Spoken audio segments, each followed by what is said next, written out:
It's not the first time that I've been here. I've been here on many occasions in the past. I was here when the original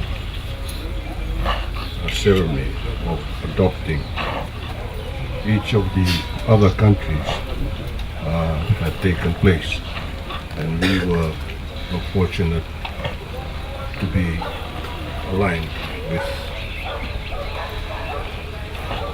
your chief and your people, and that relationship has cemented over this short period of time, and we are the great beneficiaries of that relationship.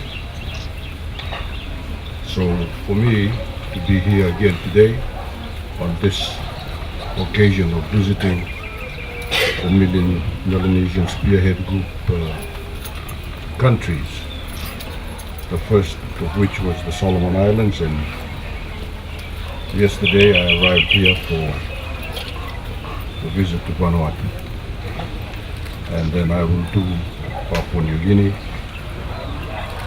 later on. But it's a great honor to be here. It cements even further our relationship. So on behalf of my own self, Fiji, and my delegation, I thank you most sincerely for receiving us in a very chiefly manner. Thank you.